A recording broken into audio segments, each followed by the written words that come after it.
2. Hello. I am here with Joyce Englund, one of our beloved members of Edgebrook. And Joyce, I wanted to hear from you today because I guess I'd seen something on social media about you going down to the border of Texas and Mexico. Can you tell us more about that? What's going on down there? Yeah, so I am returning to the border with MERGE and Global Immersions, the short-term missionary program through our denomination. I was there I was there October 2019 through April 2020, and then I left because of the pandemic. So I worked with some border town covenant churches, but I also was a volunteer at Team Brownsville, which helps asylum seekers on the border. And I also helped at La Posada Providencia, which is a program for longer term asylum seekers. So I am going back to do that. Great. Yeah. You said you were there last year. So what was that like? What sort of ministry were you doing, or what were those ministries doing on the ground? So I worked at the bus station in Brownsville, which is the place where the people from ICE would drop off the asylum seekers. And from there, they would take a bus to their sponsors or their relatives in the United States. So I would be there as a welcoming face, helping them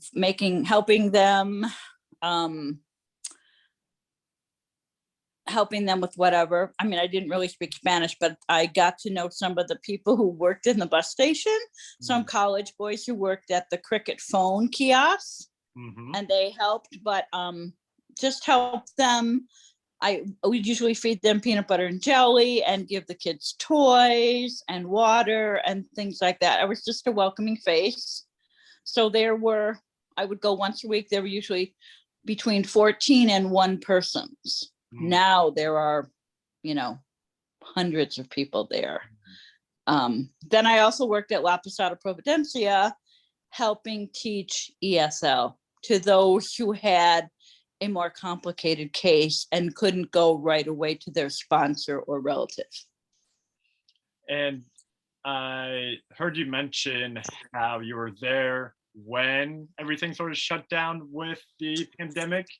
And you explain that a little more. What was that like? What happened to you or to those ministries?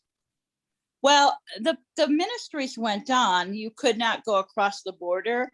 Team Brownsville, which was an organization started by 5 teachers,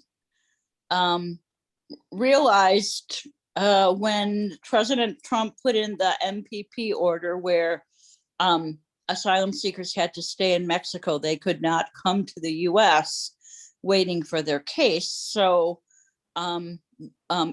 asylum seekers would stand in the hot sun and wait for days.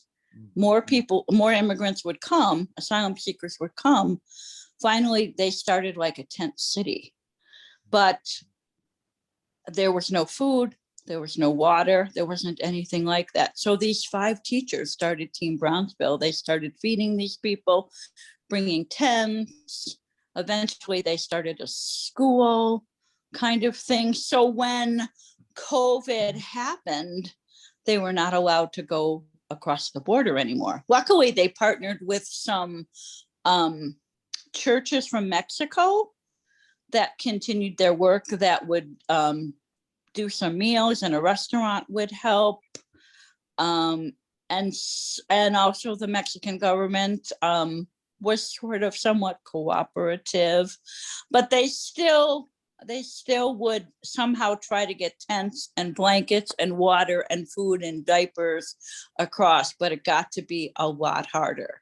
Because before, I went over about 3 or 4 times. There was also an organization called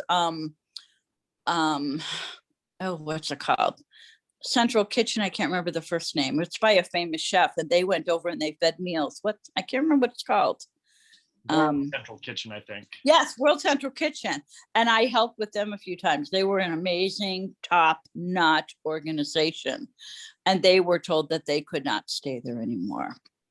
La Posada Providencia, kept going, but they didn't have very many asylum seekers.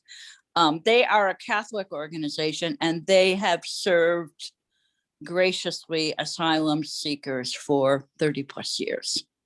So they just roll with the punches. And Team Brownsville did what they could, but they were scared and they were worried, and they kept in contact with the asylum seekers that spoke English. Yeah, that's a lot of great partnerships happening there. That's a great thing about the covenant, because we're so small. We can partner with these organizations, and the head and my boss, Dale Lusk, sort of just gave me the names of these organizations and said, see what you can do. So, yeah, it was eye-opening and fun and amazing. So as borders open up again, as more and more vaccinations go out and you're looking to go back to the border, do you know or have a sense of you'll be fitting in the same sort of thing, or things have changed a little bit and you'll go wherever? It'll be totally different. First of all, I started, the Lord sort of said, hey, you can collect books. Team Brownsville needed books for little children. 200 children are now crossing or passing through at the bus station daily. And so the Team Brownsville tries to give them a backpack, and they would like to give each child a Spanish, English, or bilingual book. So if there are 200 children passing through each day, they're part of a family. So hundreds of people are passing through each day. So I will go down there and bring books, and I will do what I can. I see online, there's, you fill in when you can help at the bus station. So I will probably do that not 1, but 2 days.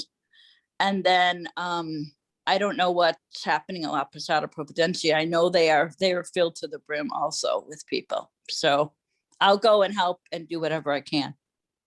So as you return, how can Edgebrook as a church best support you? Or support these partners that you've discovered and are working with?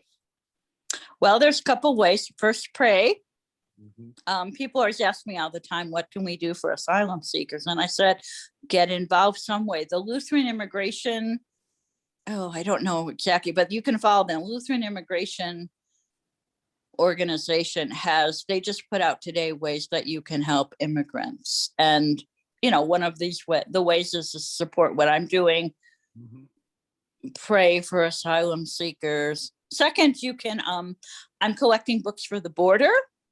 One of my friends works for Usborne Books, and so she's having a book drive. So you can look me up on social media, and buy a book, an English book, a Spanish book, a bilingual book, and Usborne is going to match those donations and send those books directly to Team Brownsville.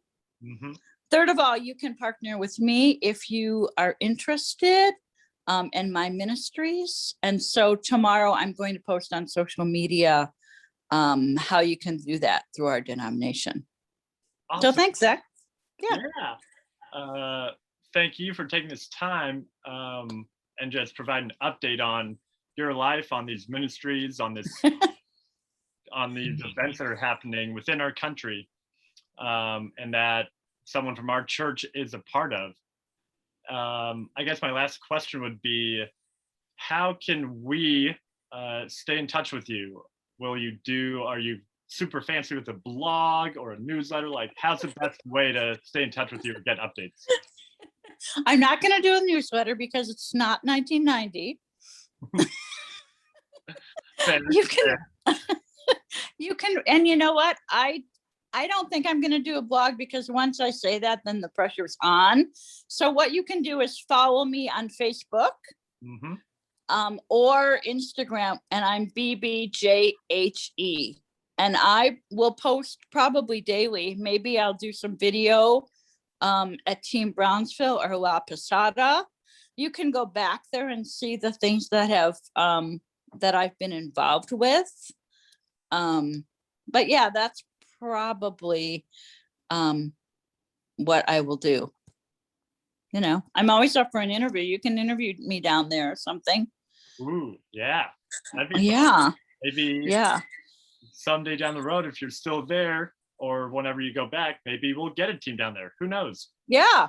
That would be great. Yeah, yeah. I don't know when MERGE is going to start actual real trips again, but I think Dale is very interested in starting that soon. Mhm. And you know, he loves Team Brownsville and La Posada Providencia. Cool. Awesome. Well, thanks, Joyce. Thanks for taking these few minutes out of your afternoon. We appreciate it. You are welcome, Zach. Great to talk to you. Adios. Adios.